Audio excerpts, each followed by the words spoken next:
Muy buenas tardes a todos y todas.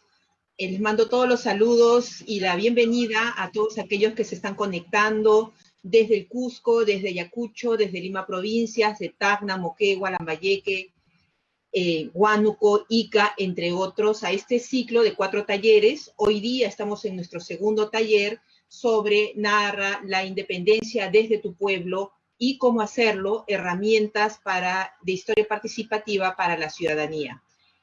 Este es nuestro segundo taller y tendremos 2 talleres más, el próximo sábado, 1 de mayo, y el subsiguiente, el 8 de mayo, a la misma hora. Narra la independencia desde tu pueblo, tu distrito, tu ciudad. Es un proyecto de historia participativa que tiene como objetivo democratizar la memoria de nuestra independencia. Uno de sus componentes son estos talleres para la ciudadanía interesada. El taller de hoy es sobre el paso a paso en la investigación histórica, el proceso de acopio, sistematización y análisis de la información. Las preguntas, esta etapa nueva de preguntas estará a cargo de Milton Guamaní y de Juan Carlos Estensoro. La encuesta estará también a cargo de Juan Carlos Estensoro y yo me encargaré de dar el cierre a este taller. Entonces, sin más trámites, le doy el pase a Juan Marcos Martínez. Listo, buenas tardes a todos, agradecerles por su presencia. Entonces, vamos a pasar a la actividad de motivación antes de entrar a la exposición del tema de hoy. Y la actividad se llama Ayuda al Juez. Esta es una actividad lúdica para ir calentando motores respecto al tema que vamos a tratar en esta oportunidad. La actividad de motivación se ha inspirado en una película de 1950 que se llama Rashomon, ¿no? Es una muy buena película, se la recomiendo, quizás alguna de ustedes ya la conoce. Y hemos hecho algunas modificaciones para adaptarlo a esta parte de motivación. Hay una situación que un juez tiene que resolver. Ha pasado un hecho y hay varias versiones de lo sucedido. Entonces, les voy a pedir su participación para que nos ayuden a resolver este caso. La situación es la siguiente. Atentos, por favor. Una pareja de esposos cruzaba el bosque llevando un gran tesoro. Y en medio del camino son engañados y asaltados por un ladrón, terminando el marido muerto. Entonces, una vez que los involucrados van a la corte, cada uno da una versión distinta del hecho. La versión del ladrón es la siguiente. Él dijo, tras el robo, la mujer quiso fugarse conmigo, pero antes me pidió que asesinara a su marido para que no dejara testigos. Yo me negué y ella lo mató. Esa es la versión que da el ladrón.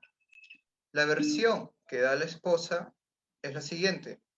Mi marido se resistió al robo y se batió a duelo con el ladrón, resultando luego muerto.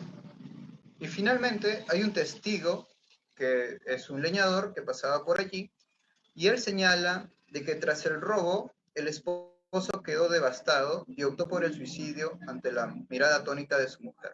Ahora, la pregunta que yo les hago es la siguiente. ¿Cuál es la versión verdadera?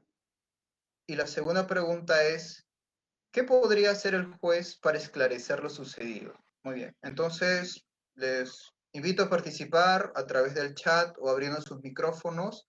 Sobre todo en la segunda pregunta, ¿ustedes qué le recomendarían al juez encargado de este tema para que pueda esclarecer lo sucedido? Buenas tardes, Ben Yavar de Tacna. Me Buenas parece tardes. que la versión verdadera podría ser la del leñador, la del testigo, y de pronto lo que podría hacer el juez es poder contrastar la versión del leñador, del testigo, con ambas versiones, ¿no? De la esposa y del ladrón. Tal vez por ahí se podría encontrar la verdad con las similitudes o coincidencias que podría manifestar al momento de poderles exigir una verdad. Gracias. Listo, muchas gracias. Gracias por tu respuesta. Parece que hay una versión más creíble para alguno de los participantes. No sé si alguien más a través del chat quizás pueda intentar aconsejar al juez qué podría hacer para salir de este dilema o qué versión de la historia le parece la más creíble, teniendo en cuenta que esta es la imagen que está allí es una imagen referencial de la película, no es exactamente, digamos, lo que pasó. ¿Alguien más se anima a participar? A mí, déjenme expresarles mi idea, ¿no? Por ejemplo, a mí se me ocurre de que el juez de repente, como solo tiene estos testimonios, podría por allí de repente hacer una inspección al lugar de los hechos. Eso podría ser algo que él podría, digamos, con lo que podría ayudarse, ¿no? Para tratar de ver qué es lo que pasó realmente en este caso. Creo que el juez podría ayudarse de distintas maneras considerando que solo tiene los testimonios. ¿A alguien se le ocurre algo más? Bueno, en realidad hay muchas cosas que se le podría recomendar al juez para salir de esta situación. Otra de ellas podría ser, por ejemplo, ver cuál es el prontuario de repente de este malhechor, si tiene por allí algún antecedente criminal o es alguien que solo roba, en fin, eso, digamos, podría dar fuerza a la versión del ladrón, ¿no? Podría ayudarse de esa manera. Y así hay una serie de acciones que un juez podría, digamos, analizar o adicionar a este caso para poder encontrar una versión, finalmente, lo que realmente sucedió. Entonces, así como un juez, como este caso que hemos visto, determina un poco los hechos, es más o menos algo que pasa a la labor de los que hacemos historia, ¿no? Es decir, primero tenemos nosotros, como el juez de este caso, un problema. Tenemos un problema que no sabemos quién fue el asesino del marido, ¿no? No lo sabemos y es nuestra pregunta que nos va a guiar justamente a que nosotros podamos dirigirnos y recoger algún tipo de información. No podemos simplemente buscar una información si es que antes no tenemos un problema, una pregunta que resolver, ¿no? En este caso, ¿qué hace el juez o la juez? Va y recoge los testimonios de los testigos, ¿no? Luego, tiene que sistematizar esa información, tiene que ordenarla, clasificarla, ¿no? Tiene que señalar, por ejemplo, esta información, ok, es oral, son de testigos, pero ¿qué tipo de involucrados son? De repente algunos son involucrados directos, como el caso del leñador, un testigo que estuvo fuera de la escena, puede también tratarse de no sé, testimonios que por allí fueron dichos varias veces, que se contradicen, que fueron recogidos en distintos momentos, etcétera, ¿no? Y finalmente se pasa al análisis de la información, en donde para nuestro caso, nuestro juez pues, encontró que las versiones se contradecían, ¿no? En el análisis de la información tenemos que considerar, como lo hemos mencionado, muchos factores para poder llegar digamos, acercarnos a la realidad de los hechos, ¿no?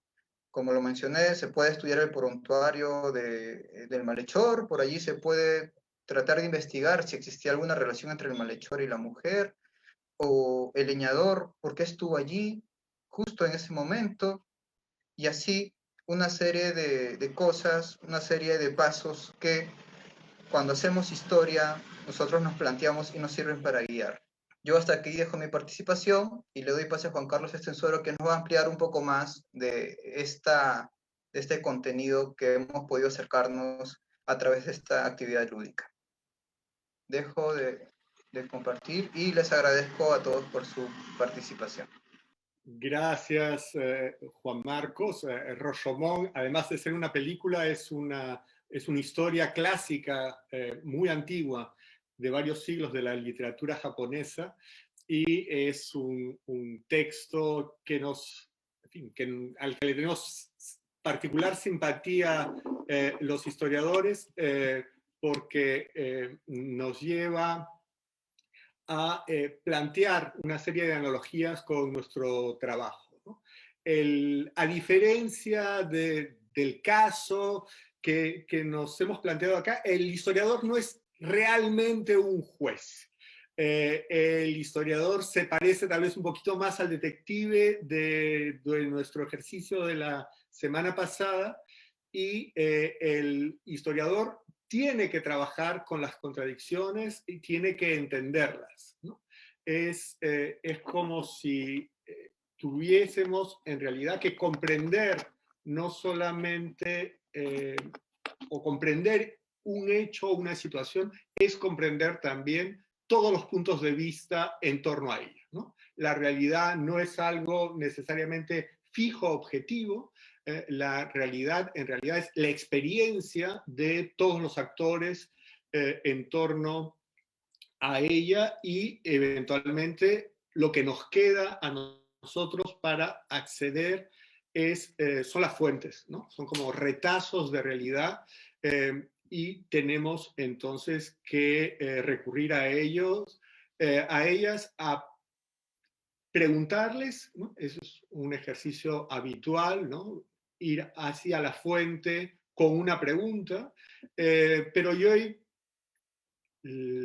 he querido llamar el taller de hoy, taller de metodología, diálogo con las fuentes, porque personalmente no creo solo que tengamos que llegar con una serie de preguntas y exigirle a las fuentes que contesten nuestras preguntas, sino que esas preguntas se van a modificar en nuestro contacto con los archivos, con las fuentes, con la bibliografía, con las fuentes primarias, las fuentes secundarias, entonces, pero también con la memoria, también con lo que se dice sobre un hecho, lo que es importante para nosotros construir como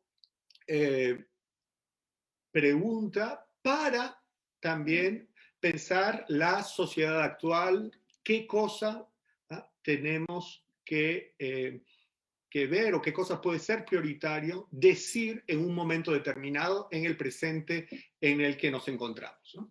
Estos talleres de Narra la Independencia desde tu pueblo no es gratuito que sean talleres entonces que se producen en una fecha de celebración que podemos o no compartir. En todo caso, en el taller hoy vamos varias veces a mencionar o recordar que estamos en un año al que se le está dando particular publicidad por el Bicentenario, un llamado Bicentenario, como saben.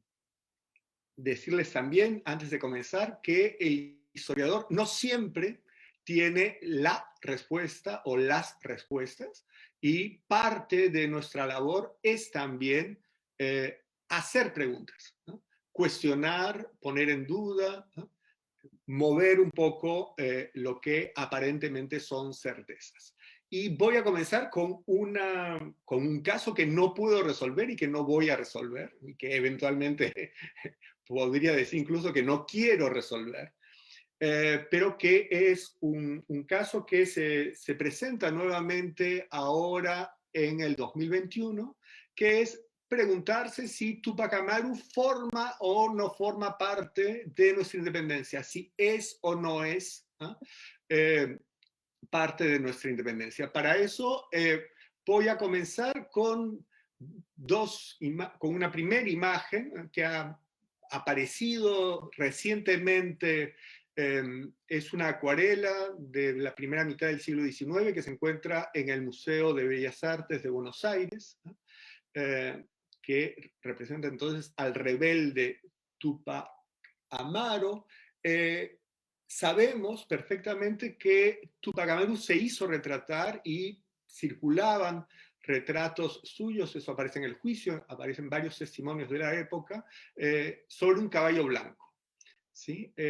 Durante muchos años no contábamos con esta imagen, no la conocíamos, ¿no? Sino teníamos otra imagen que Pablo Macera había dado a conocer y publicado en un pequeño libro que se llamaba Retrato de Tupac Amaru, en que aparecía, como lo ven aquí a la mano derecha, en un contexto en que figuran también dentro del cuadro general otros acontecimientos ligados con la Gran Rebelión, pero Tupac Amaru aparecía con una moda de vestir que era el de la producción de esa pintura en el siglo XIX y no necesariamente un Tupac Amaru contemporáneo, digamos, a los hechos ocurridos, ¿no? Lo que quiere decir entonces que Tupac Amaru no era visto necesariamente o no era imaginado necesariamente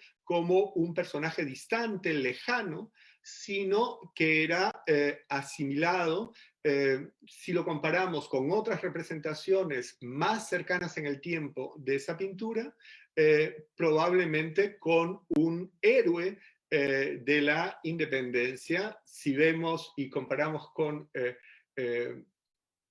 el biombo de los incas, ¿no?, de 1837, un poco más cercano a la producción de la pintura, vemos que probablemente el modelo que estaba sirviendo, ¿no?, era justamente el modelo de los libertadores y por lo tanto Tupac Amaru podría haber aparecido en esta memoria, ¿no?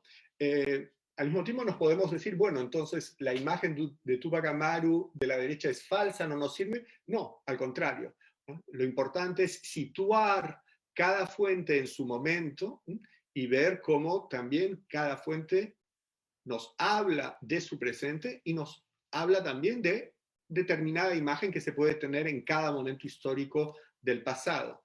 Podríamos decir también, podríamos imaginar que porque es más lejana, no es popular, no está vinculada con la sociedad cusqueña, que la acuarela de Buenos Aires podría ser una fuente que deberíamos descartar.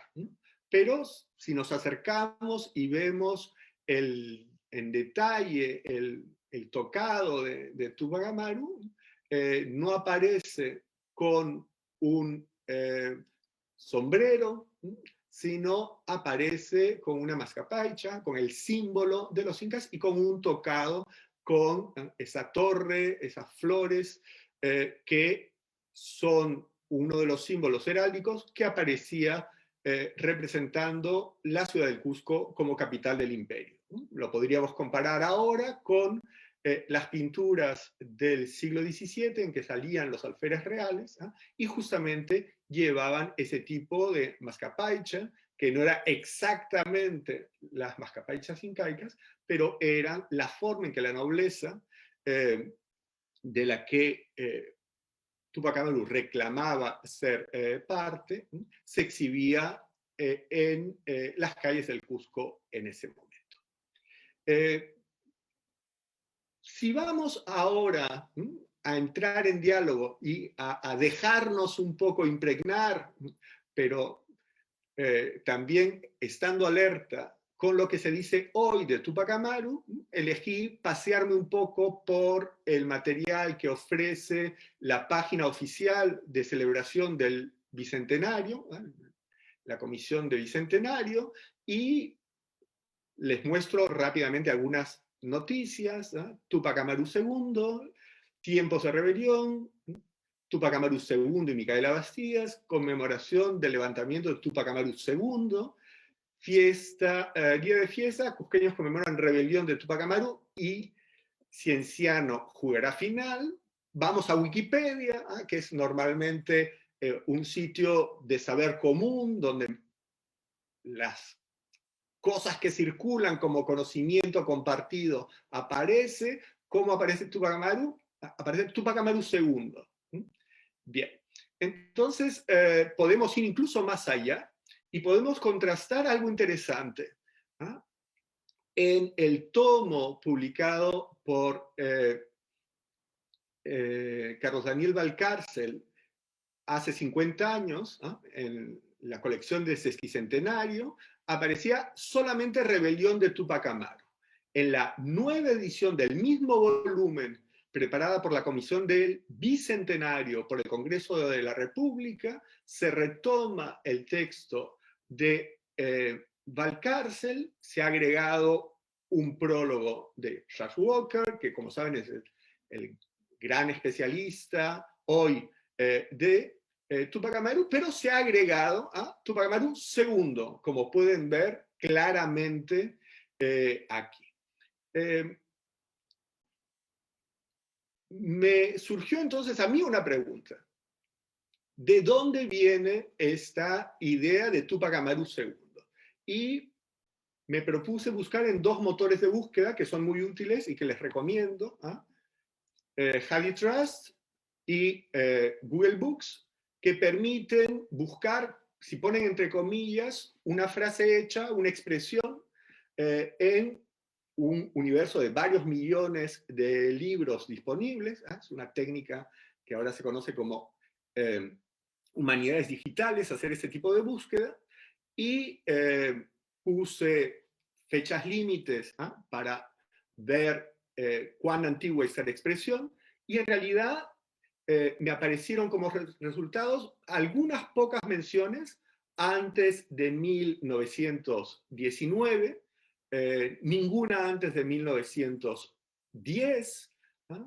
Las primeras menciones aparecen todas en libros en inglés, y a partir de 1919, la expresión Tupac Amaru II se vuelve más popular y se debe a un arqueólogo norteamericano, Philip Means, que era en 1919-1920 director de la sección de arqueología de nuestro Museo Nacional. Y entonces esta expresión aparece por primera vez en un título de un libro en el primer centenario. Curiosamente, en la época de Velasco, en que Tupac Amaru era reivindicado como claramente un precursor, no había esta noción de Tupac Amaru II, y hoy en día el bicentenario peruano lo está retomando oficialmente. Si vemos dentro del libro de Means se plantea la pregunta y dice: el discurso es ambiguo, no podemos saber con claridad ni considerar a Tupac Amaru como un precursor de la independencia. Cuando él le escribe a Areche, da una serie de puntos en que admite no solamente la presencia del rey, pero la función del rey, y él dice que en cambio la proclama de Tupac Amaru como rey es un documento espurio que no hay que tener en cuenta. Sin embargo, no se está planteando Means la pregunta que tendríamos que plantearnos nosotros de la fuente de quién la produce, sí, pero ¿a quién se dirige? Obviamente, cuando Tupac Amaru se dirige a un representante del rey, no puede negar la presencia del rey, porque si no, no estaría estableciendo un diálogo. Muy bien. Vamos entonces al edicto, que ya existe, hay copias antiguas y circula en los años inmediatamente posteriores a la rebelión, así que sería difícil considerarlo como un total apócrifo. Y cómo comienza, como cualquier edicto de la época, enunciando quién está tomando la palabra. Y ese personaje se declara como rey, como Inca, José Joseph I, por la gracia de Dios, Inca, rey del Perú. Entonces, Tupac Amaru, por lo visto, consideraba Tupac Amaru como su apellido, como su nombre dinástico, como los reyes de España dicen que son Borbones o de Borbón, pero no como su nombre de monarca posible, y por lo tanto Tupac Amaru II es un total invento y no es ni un nombre que se atribuyó Tupac Amaru, ni un nombre que nos permita entonces responder a nuestra pregunta que queda abierta sobre si es precursor o no propiamente de la independencia. Quisiera pasar ahora rápidamente a otro caso y otro ejemplo sobre otro problema que se nos plantea respecto de una discusión bastante actual sobre ¿Cuál es exactamente el momento en que surge una noción de ruptura o de independencia? ¿No? Y muchos hablan entonces de la coyuntura 1808, 1810, ¿no? Del momento en que justamente hay la crisis de la invasión francesa en España, y hay un conjunto de poesías cantadas, ¿no? Que aparecen incluso antes de la rebelión de Huánuco, ¿no? Circulan algunos meses antes, y que aparecen por lo menos en 10 o 15 versiones, ¿no? Y si vemos las declaraciones del juicio, ¿no? Igual que en Rashomon, hallamos una serie de contradicciones, ¿no? El principal responsable en ese momento de las canciones, cuando lo enfrentan a la justicia por la primera vez, dice que esas décimas no fueron patrióticas, y sí contrarias, es decir, contrarias a la actitud de los patriotas. Pues se acuerda de los 4 primeros versos, subrayo primeros, que dicen así: el chapetón y el criollo se unieron en amistad con la misma integridad que un gavilán con un pollo. Si vamos en realidad a mirar el vocabulario que aparece y la posición de esos versos en el poema, nos damos cuenta que no son los 4 primeros versos, sino son los 4 últimos. Si vamos ahora a analizar el vocabulario, se hablan de esas poesías con el nombre de décimas, de coplas, de guaraguas, de yarabís y también de glosa.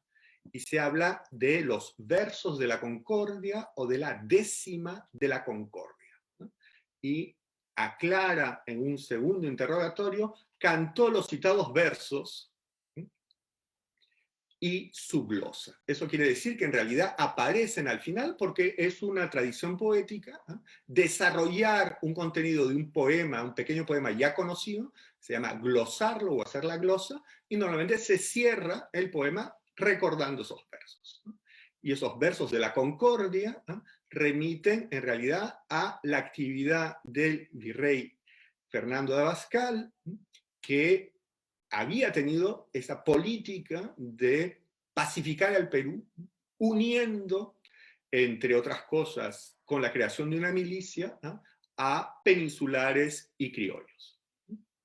Si volvemos a el gran desarrollo que aparece en este primer juicio de esta poesía, nos damos cuenta que el poema nos va guiando en distintos momentos políticos y nos permite esclarecer varias cuestiones sobre las ideas y sobre todo sobre cuáles eran las motivaciones políticas que podían ser consideradas subversivas, ¿no? Por un lado, esta idea que las juntas que tienen lugar en España y sobre todo el Consejo de Regencia no son, ¿no?, consejos reconocidos por el rey Fernando VII y que por lo tanto no hay por qué obedecer a ellos. Y por otro lado, el hecho que los americanos podrían libremente tener entonces un gobierno propio. A este comentario de la Junta se suma una segunda serie de décimas en que se dice: deberá seguir unida nuestra América a la España, no podrá con fuerza o maña sacudir todos los pechos y restaurar sus derechos, ¿no? Entonces, una idea de una separación entre América y España que no niega un eventual vínculo con el rey Fernando VII, pero que aparece en esta poesía, como también aparecerá luego en la rebelión del Cusco, como muerto, un monarca que muerto yace. Vemos entonces también cómo se juega el equilibrio entre las provincias y Lima. He puesto a la izquierda todas las ciudades y lugares que se mencionan como lugares de simpatía y de movimiento posible rebelde, frente a Lima, que aparece mencionada como la Zamba vieja, ¿no? ¿Qué hará entonces Lima? Dirá con mucho gracejo: vayan todos a la porra, yo quiero mi mazamorra y no exponer mi pellejo. Que lo arriesguen, otros dejo, por su loco frenesí. Pero dime, Zamba, di, en caso de un embolismo, ¿qué sufrirá tu egoísmo sino jeringas de ají? Y entonces, obviamente, ¿qué ha obtenido Lima? Se le pregunta. Pues nada. Estafas, exacciones, la han sangrado para defender a un rey simplemente porque no quiere quemarse. Por si tuvieran un problema de vocabulario, tienen una idea entonces en medicina de la época qué cosa es una jeringa y qué sería de una de ají. Quiero pasar ahora a otro asunto que no es secundario y que tal vez podía crear algunas dudas, ¿no? Que hemos pensado o visto los puntos de vista en las fuentes, ¿no? El lugar de conservación de un documento aparentemente parece ser más neutral, parece simplemente indicar el lugar donde vamos a poder encontrarlo. Y aquí he puesto en contraste dos documentos que pueden encontrar en Internet: el de la izquierda en el sitio del Archivo General de la Nación, el de la derecha en el de nuestra Biblioteca Nacional del Perú. Al segundo tendrán acceso si ofrecen a transcribirlo. En el caso de la izquierda es la creación de una brigada indígena realista en Huacho, el año 20, y a la derecha tienen el año 23 la presentación de formar un regimiento patriota del lado de Supe, Barranca, Pativilca, que sea independiente del de Huaura. Si comparamos para tener dos documentos con su sello oficial, tenemos también en el Archivo General de la Nación el caso individual de alguien que se quiere incorporar justamente a la milicia de Chancay o la de Huaura, otro realista popular. Lo que es interesante es que la documentación patriota está en la Biblioteca Nacional, pero viene de nuestro antiguo Archivo Nacional. Ricardo Palma, que era al mismo tiempo director del archivo y de la biblioteca, probablemente decidió extraer los documentos del archivo, donde los documentos se van acumulando de acuerdo a el devenir y el actuar de las instituciones para tener una memoria de ellas y de actuación del Estado, pero seleccionó solamente el lado patriota para formar una colección de documentos elegidos que pudiesen ser consultados aparte, como pequeñas muestras en la biblioteca, donde no tendremos, huellas de un comportamiento popular realista. Yendo al detalle, quería mostrarles dos cosas para regresar también a algo que discutimos la vez pasada, ¿no? El uso del papel oficial, del papel sellado, que aparece en un caso resellado el año 20 y 21 por los realistas, y a la derecha el papel de la época colonial, resellado exactamente los mismos años en el que Perú tenía dos gobiernos, ¿no? Por el Perú independiente. Si entran al mismo grupo de documentos de superior gobierno de la AGN, van a encontrar incluso en esos años todo un sistema de falsificación de papel sellado por la falta de aprovisionamiento que había en el Cusco, y cómo se les exige a los funcionarios que firmen al lado de los sellos para estar seguros que no tenemos documentos falsos. Y las menciones a esos años me permite regresar a un detalle que vimos la vez pasada y que me hubiese gustado escuchar más comentarios de sus partes.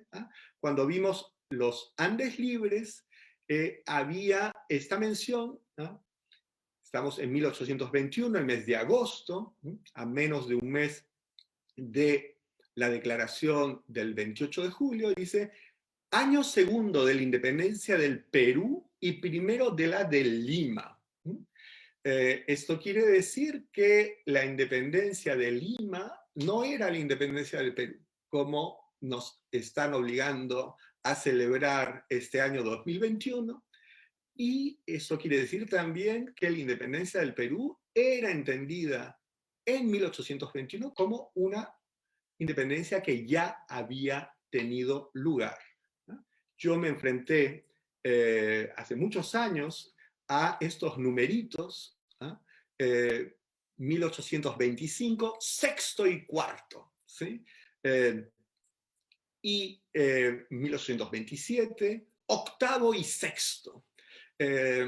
Y les estoy hablando de hace casi 40 años, 35 años, que yo me rompí la cabeza viendo estos numeritos, veía que no correspondían con 1821, le pregunté a los especialistas de esa época, fui a verlos, profesor, dígame, explíqueme. No, no se preocupe, no se preocupe, no tiene ninguna importancia, no hay ningún problema acá. Bien, entonces, en realidad, a veces podemos tener rumiando una pregunta o podemos tener dando vueltas un conocimiento y solamente ese conocimiento tiene sentido, se vuelve pertinente cuando el contexto hace que adquiera un sentido importante, ¿no? Por eso es que escribí hace unas semanas, a inicios de enero en realidad, un artículo que apareció cuestionando el Bicentenario justamente como el año vacío, porque ni San Martín ni los peruanos hasta finales de la década del 30 consideraron que 1821 era el año de nuestra independencia. Si vemos incluso este otro documento de la Biblioteca Nacional, vamos a ver en detalle el siguiente, que es la jura hecha por Hipólito Unanue como ministro de Hacienda de la Constitución, de la primera Constitución peruana. Nos habla de la heroica y esforzada ciudad de los libres, es decir, Lima, a 21 días del mes de noviembre de 1823 años, cuarto de la libertad y segundo de la República del Perú, ¿no? Lo que permite entonces esclarecer los numeritos, y si vemos la estructura de este documento, es importante porque entendemos una vieja función colonial renovada por la República, que es el acto de jurar como un acto fundacional. Es decir, que Hipólito Unanue como ministro, siguiendo las indicaciones de la Constitución, va a leer en voz alta a todos los funcionarios y vamos a tener luego la fórmula del juramento. Juráis por Dios y los santos evangelios guardar, ¿no? Sí, juro, ¿no? Si así lo hicieres, Dios os premie, y si no, os lo demande, ¿no? Lo que se refleja todavía, incluso como texto, al momento en que los ministros y los presidentes asumen hoy los cargos. Muy bien, para terminar, tienen entonces aquí la firma de todos los funcionarios del Ministerio de Hacienda de ese momento, y quisiera terminar y acabar mi presentación, que ya se está alargando más de la cuenta, con una reflexión o invitándolos a consultar y a preguntarse por un documento muy conocido, ¿no? Que es el siguiente, que van a ver en pantalla, que es el acta de Cabildo de Lima, anterior al 28 de julio, y que mucha gente llama, titula, publica, como si fuese el acta de independencia del Perú. Y me detengo yo acá, pero los invito a leerlo, y a preguntarse si esta es realmente, digamos, si el título que se le atribuye corresponde realmente a el contenido del documento. Muchas gracias. Le doy la palabra a Leila. Bien, como les mencionaba, esta sección va a ser la aplicación del aprendido y ya el profesor Estensoro nos ha hecho una breve exposición sobre lo que viene a ser un poco la metodología de investigación histórica, las fuentes. Hemos complementado también con el taller al primero de fuentes primarias y secundarias. Y bueno, lo que viene a ser la metodología de la investigación histórica, básicamente tenemos de que no hay una investigación si es que no tenemos un problema por resolver, ¿no? Y en este caso también necesitamos de un tema y al mismo tiempo también plantearnos un problema. ¿Esto qué conlleva? Que hay una relación entre el investigador y su fuente y que hay un tratamiento de la fuente, pero no necesariamente queda, digámoslo así, al vacío, ¿no? Sino que nuestra fuente, cuando nosotros trabajemos con ella, nos va a plantear una serie de preguntas, que ya lo habíamos visto en la sección pasada, pero una de las más básicas es un cuándo, el dónde, el cómo y el quién, ¿no? ¿Quién es el autor? A través de ello también podemos elaborar una ficha descriptiva en donde podemos anotar estos datos, identificar el tipo de fuente, el título, el lugar de conservación y edición que se ha sido consultada. Pero podemos ir un poquito más allá y es ir un poco a la crítica de las fuentes, ¿no? De estas preguntas que tenemos, preguntarnos algo un poco más profundo, el porqué de la fuente, ¿no? Sea escrita, sea material, oral, el porqué. Y de este porqué también nos vamos a quién o a quiénes se dirige. Y si tenemos en consideración estas preguntas, también tenemos que ser bastante inquisitivos con nuestra fuente. ¿Por qué? Porque nuestra fuente nos puede decir algo, pero nosotros necesitamos, como lo mencionaba el profesor Estensoro, situarlo en su contexto, saber quién la escribió o quién la produjo, ¿no? Y cuando lo citamos en el contexto, también vamos a encontrar que, de acuerdo a nuestro problema de investigación, vamos a encontrar otro tipo de fuentes con otro tipo de versiones. Y eso es lo que yo propongo y también el profesor nos ha mencionado, que es contrastar nuestras fuentes, ¿no? No solamente guiarnos de una, sino que podemos revisar varias y ver las distintas voces que contienen nuestras fuentes, ¿no? Entonces, el primer ejercicio que yo les propongo es, yo voy a explicarles un poquito, yo he tomado dos fuentes que vienen a ser El Sol del Perú y La Abeja Republicana. Ambas ediciones vienen a ser de 1822, en este caso las que yo he tomado. Ambos diarios nos van a dar una versión de los hechos, ¿no? Por ejemplo, si nos planteamos qué papel cumplió, por ejemplo, los periódicos durante la independencia, ¿no? ¿Cuál era el rol? ¿Qué posiciones defendían estos diarios? En el caso del Sol del Perú, es la edición número 3, el periódico corresponde a la fecha del 28 de marzo de 1822. El título de esta edición número 3 no está digitalizada en la página de la PUC, así que no he podido conseguirles la imagen porque era una edición que está bastante deteriorada y la encontré solamente en la Biblioteca Nacional, y así que solamente le he podido transcribir, ¿no? Pero acá vemos el título, ¿no? Que es un discurso sobre la forma de gobierno, ¿no? Si uno se pregunta, ¿qué papel cumplió en los periódicos? ¿Y qué se debatía en ese entonces? ¿Se defendía qué tipo de gobierno? Entonces, en este caso he tomado la página número 3 y como les mencioné, se encuentra en la hemeroteca de la Biblioteca Nacional. Y lo que yo he extraído en este caso es esta cita, ¿no? Lo comento. Y como la ilustración y civilización de los pueblos se roza con la naturaleza esa parte estaba ilegible, y con la calidad de sus usos, costumbres y opiniones, miró rápidamente al Perú bajo de todos estos aspectos. Observó que al salir del oscuro caos en el que acababa de estar por la mayor parte bajo la dominación española, puede considerarse como la infancia de su ser político. Empieza ahora a abrir los ojos a la luz y esta no puede comunicarse en un momento a todas las clases de ciudadanos. Es verdad, añadió, que hay depósito de luz en esta capital y aún en esa parte es elegible, subalternas que forman él, también es elegible, pero se halla en manos de hombres de un número de hombres ilustrados.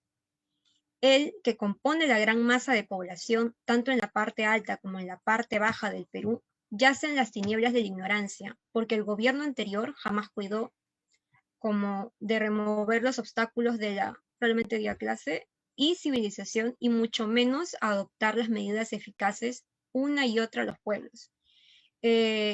Repito que la parte que es elegida es porque el documento estaba muy deteriorado y no se podía observar bien, pero es la transcripción, no son fallas ortográficas por si acaso, así estaba escrito. Y bueno, si nos pretendemos analizar esta breve cita, ¿no? En mi caso, lo que yo quiero rescatar es, como ya lo mencionaba, hay un debate de qué tipo de gobierno puede regir en el Perú, ¿no? Después de que ya se ha estado, estamos en 1822, todavía no estamos totalmente independizados, pero se está debatiendo todavía cuál es el mejor gobierno. Entonces, en el caso de esta postura, el diario, como ya se sabe, era órgano de la Sociedad Patriótica del Perú y defendía la causa de un gobierno monárquico, ¿no? Que era algo que estaba, esta Sociedad Patriótica fue creada también por José de San Martín, y se defendía es una monarquía, ¿no? ¿Por qué? Porque los factores que se mencionan en este breve extracto es, el problema que se dice es que giraba alrededor de la inadaptabilidad del pueblo peruano, ¿no? Para ejercer un gobierno democrático, pues se consideraba que carecía de aspectos tales como la ilustración y la civilización.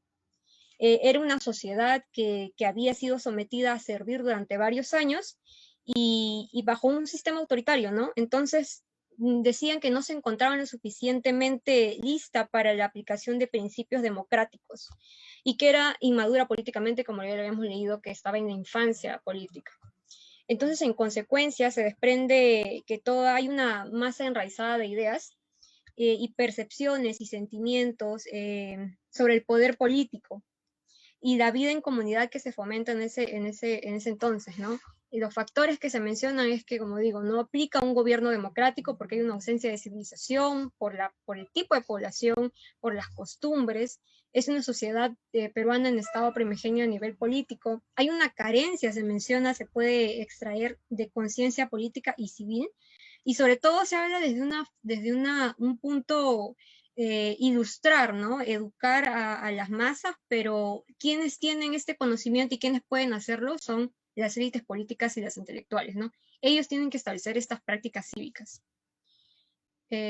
Y, por ejemplo, si lo contrastamos con otro diario de la época que viene a ser La Vieja Republicana y que defendía otro tipo de gobierno en su discurso, en este caso viene a ser la edición número 4, la fecha es el 15 de agosto de 1822. El título es Carta al editor del Correo Mercantil y Político de Lima sobre la inadaptabilidad del gobierno monárquico al Estado Libre del Perú. El número de la página es 45 y el lugar de conservación se encuentra en la Hemeroteca de la Biblioteca Nacional del Perú. Entonces, el breve extracto que yo extraje, vaya redundancia, es: ahora bien, debilitada nuestra fuerza y avesados al sistema colonial, cuya educación debe habernos dado una segunda naturaleza, ¿qué seríamos? ¿Cómo hablaríamos a la presencia de un monarca? Yo lo diré, seríamos excelentes vasallos, y nunca ciudadanos. Tendríamos aspiraciones serviles, y nuestro mayor placer consistiría en que San Martín extendiese su real mano. Para que la besásemos, solicitaríamos con ansia de verle comer, y nuestro lenguaje explicaría con propiedad nuestra obediencia. ¿No es amo el monarca en boca de las clases más distinguidas?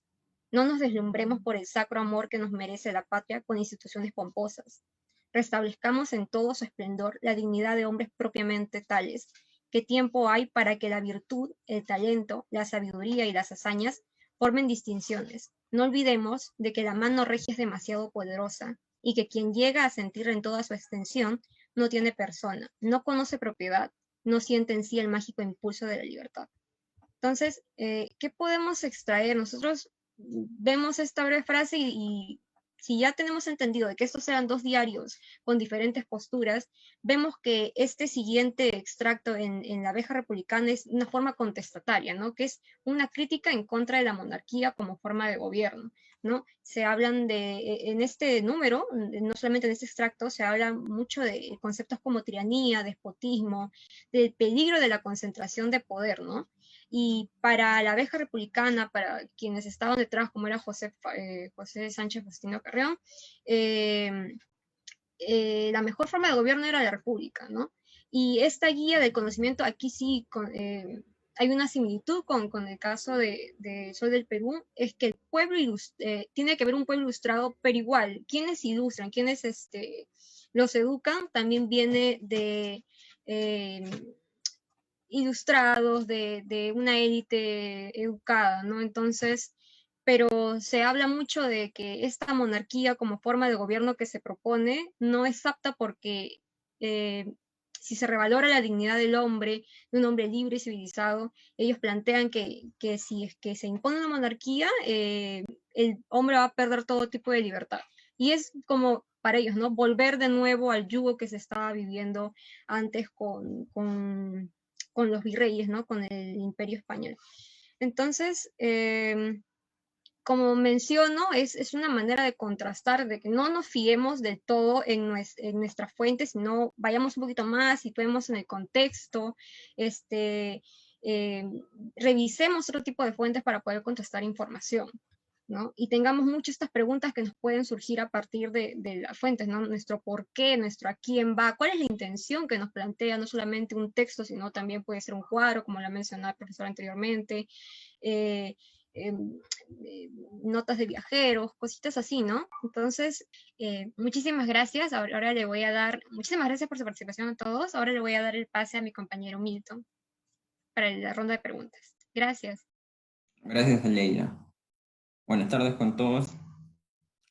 En esta sección vamos a buscar despejar algunas dudas, inquietudes que pudieron haber quedado respecto al taller, ¿no? Les pediría que por medio del chat deslicen todas sus preguntas, inquietudes o dudas que tuvieran para poderlas hacer llegar al profesor Juan Carlos Estensoro y así él pueda responderlas, ¿no?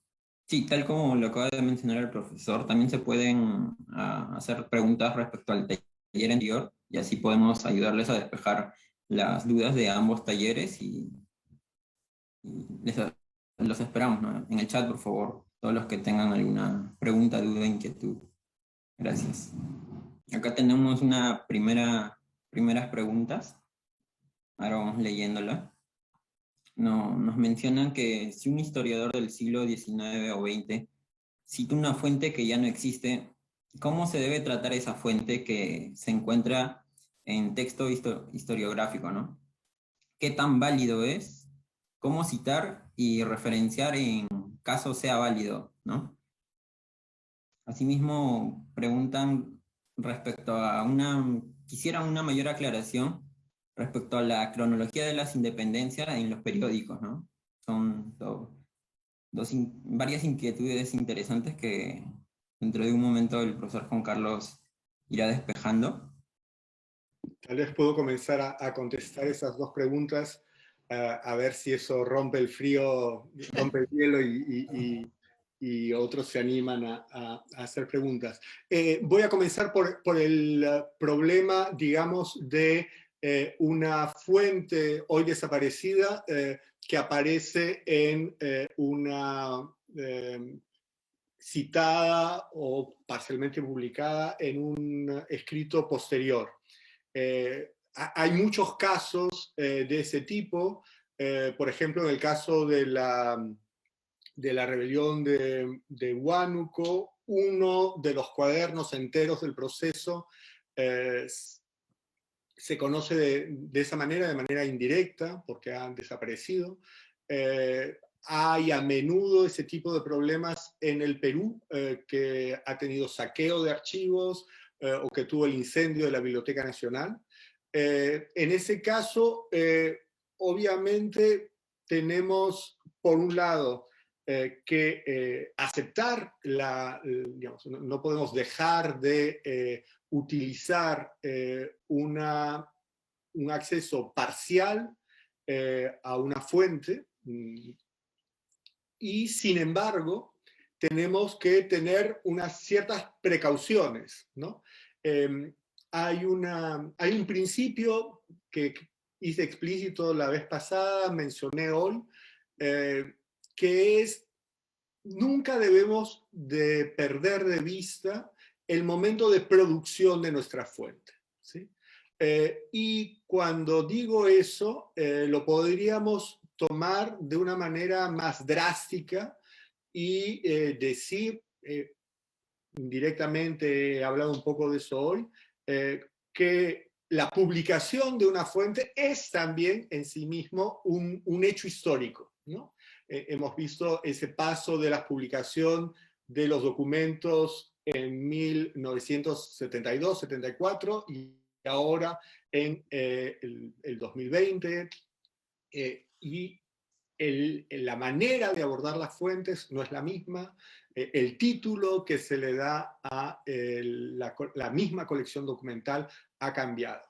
Entonces tenemos que poder discriminar los dos niveles, ¿sí?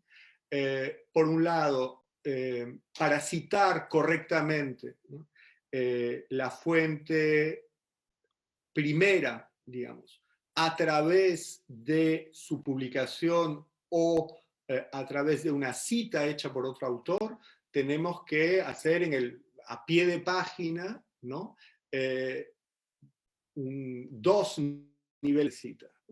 Digamos, juicio a fulano de tal por sedición, guánuco, citado por tal autor, la ficha bibliográfica de la publicación donde aparece y la página. Y luego, a nivel de crítica de fuentes, ¿sí?, tendríamos que tener la precaución de tratar de contrastar, tratar de ver si no hay un segundo autor que vio el mismo documento y que lo cita de manera distinta o lo sintetiza o lo resume de otra manera. Ver si no podemos encontrar tal vez una copia, aunque sea antigua, de la fuente, o también si ahí tenemos indicios de que puede haber habido algún tipo de manipulación, ¿no? Por ejemplo, un indicio podría ser que en el siglo XIX se cita un documento del siglo XVIII o de principios del siglo y que la ortografía con la que aparece ese documento publicado por nuestro segundo autor no corresponde a las prácticas ortográficas del origen de la fuente, ¿no? Entonces, ahí podría ser un indicio que ha habido lo que se llama una normalización, que ha habido algún tipo de manipulación de la fuente, y entonces obviamente tenemos que tener un poquito de precaución. Pero en ese segundo aspecto, la fuente tendría que considerarse al mismo tiempo, ¿no?, un acceso parcial a la fuente primaria, y no deberíamos de olvidar tampoco el aspecto historiográfico, ¿no? Espero haber contestado con eso, y obviamente es válido, ¿no? Nunca debemos privarnos para acceder a una fuente, aunque sea de un modo, digamos, con algún filtro. Si no queda otro remedio, obviamente, sabiendo que si hay la posibilidad de ir a la fuente primaria y ir a la fuente original, tenemos que hacer el esfuerzo, ¿sí? Si el documento existe en el archivo, si hay un buen facsímil, siempre tratar de elegir el acceso más directo, ¿no? Si no queda otro remedio, pues contentarnos con un acceso entonces menos directo, pero tomar las precauciones. Sobre la otra pregunta,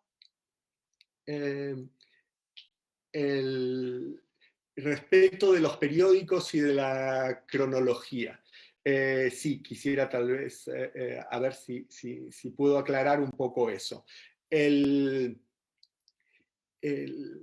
Eso me ha sucedido varias veces, como lo explicaba ahora, en mi carrera, digamos, de investigador y luego de historiador, ¿no?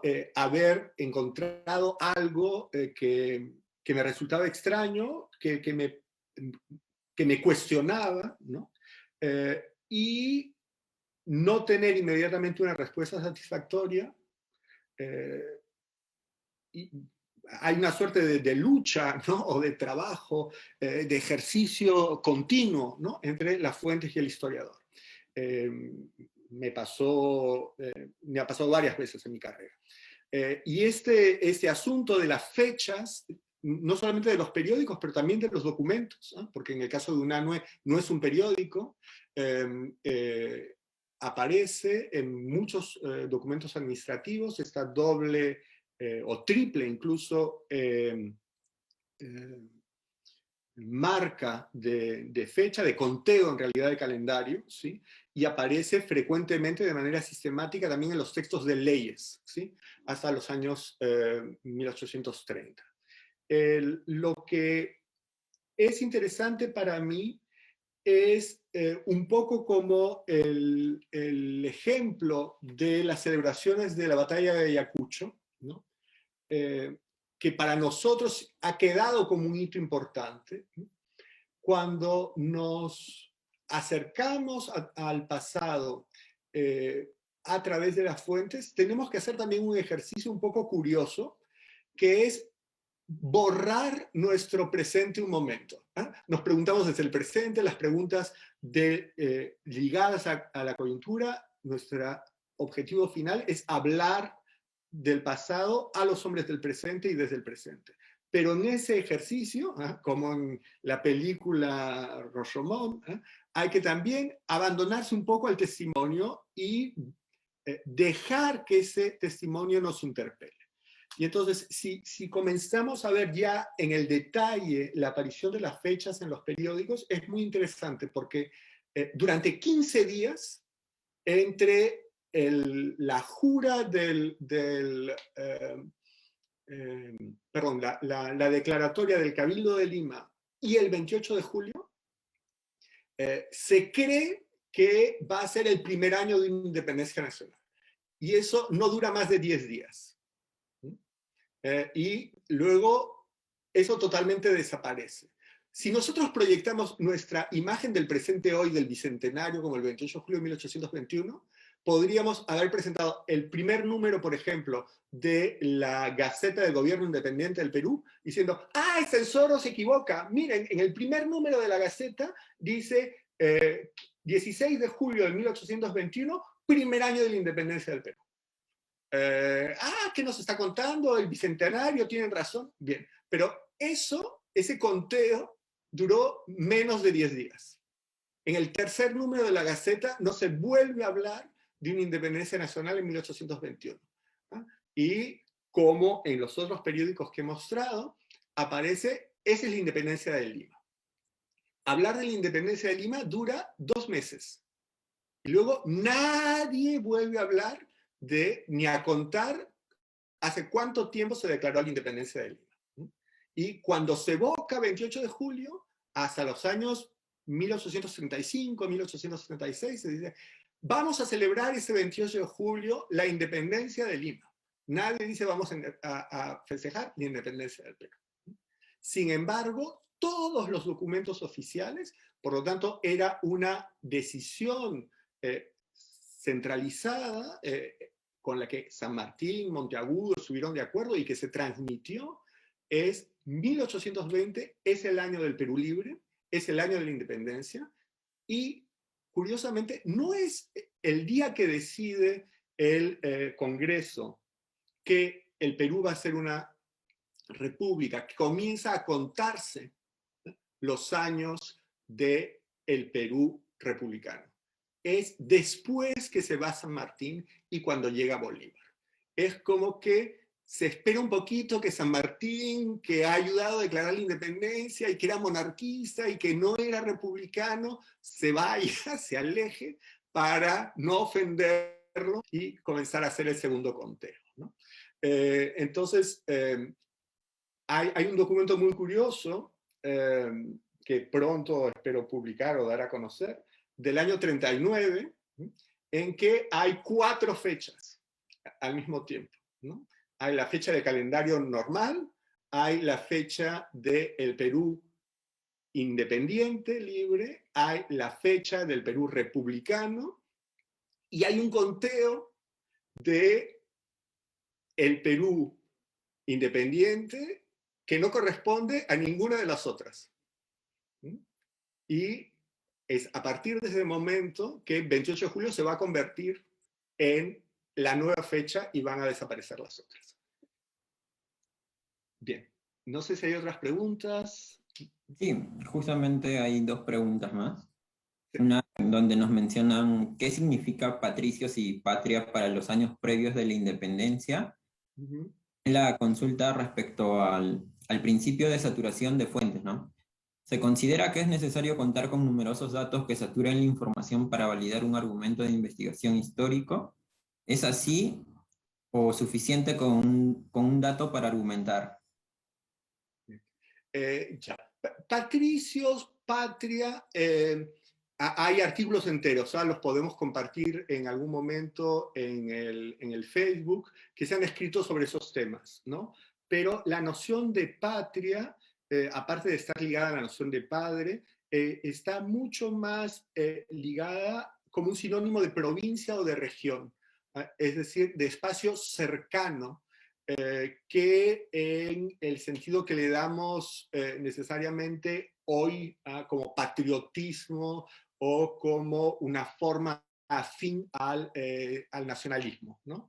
O como una forma, digamos, reducida o restringida de nacionalismo, de nación. Y la patria puede ser incluso muy restringida, ¿no? Puede ser realmente el pueblo en que uno ha nacido.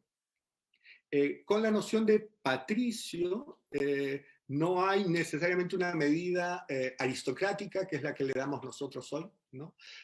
Sino puede tener un sentido también mucho más ligado a ello. Y en el contexto de estos años de independencia, la oposición entre realistas, entre comillas, o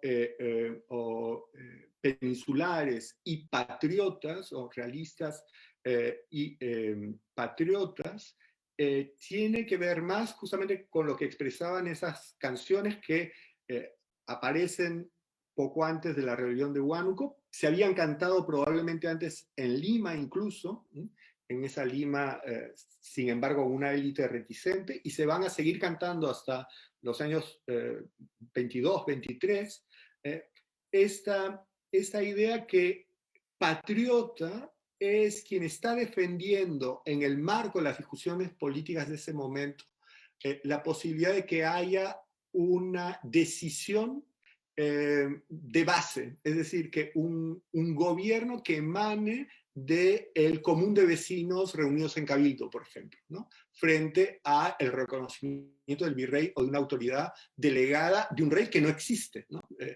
Fernando VII nunca se ha declarado rey, incluso él ha renunciado, se ha destituido, ¿no? No solamente un rey ausente, es un rey que no ha activado, digamos, su legitimidad. Es el virrey que va a proponer una jura de un Fernando VII que él mismo no se ha asumido como rey. Sobre la otra pregunta, la saturación de la información de las fuentes. Hay que tener cuidado, tal vez no sea esa la pregunta que se me está formulando, pero quiero comenzar diciendo algo. Hay un fenómeno que podríamos llamar la cacofonía de fuentes. Es decir, que tenemos que tener cuidado viendo la calidad de la fuente y viendo también todos estos niveles que he mencionado de quién produce, en qué contexto, etc., ¿no? Porque como en otros aspectos de la vida, de la realidad, no es el hecho que 200 personas digan algo y una sola persona diga lo contrario, que hacen que la verdad está del lado de los 200, ¿no? Entonces,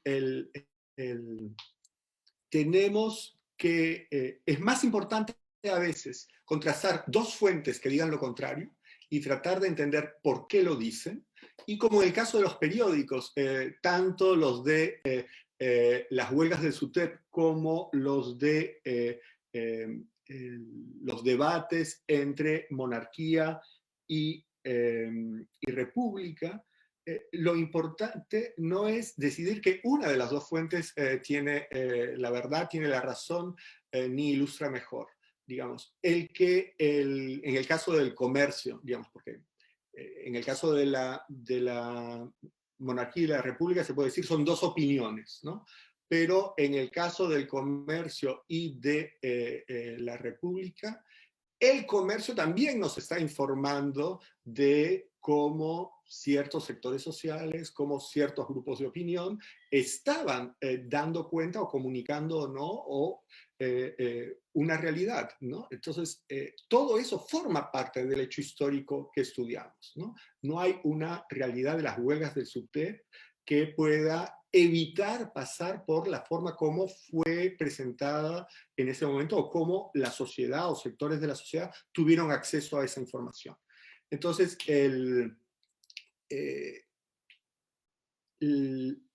cómo construir una economía del acceso a las fuentes es justamente, yo tengo tendencia, pero eso es una opción personal, por una cierta exhaustividad, pero no hay que perderse en acumular fuentes, ¿no? Hay que pensar también que tenemos que guardar un equilibrio entre aquellas fuentes que son representativas, ¿no? Porque nos permiten justamente un diálogo y eventualmente también llegar a una cierta satisfacción. Si uno ha leído de manera crítica un cierto número de fuentes y sabe que hay fuentes coincidentes, no es necesario ir más allá. Más vale enriquecer variando, contrastando con otros elementos, otros aspectos. ¿Hay alguna pregunta más? Agradezco sus respuestas, al igual que de los que pasaron a preguntar. Gracias. Ahora sí le paso la palabra a la profesora Carlota Casas. Gracias, Milton. Nosotros les queremos agradecer muchísimo por su asistencia, y no solo su asistencia, sino el haber participado en todas las actividades de ese taller, con sus preguntas, sus opiniones, sus puntos de vista en este segundo taller.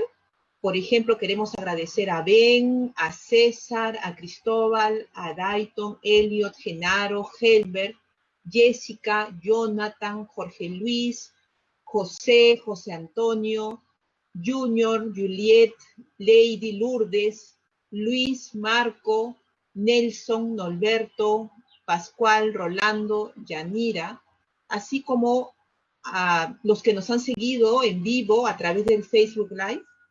Y también, por supuesto, gracias a los miembros del equipo que están aquí acompañándonos y además trabajando activamente para que este taller pues se produzca, salga adelante este segundo taller. También queremos agradecer a las instituciones que nos apoyan y que nosotros formamos parte de ellas. Entonces, nosotros nos veremos el próximo sábado.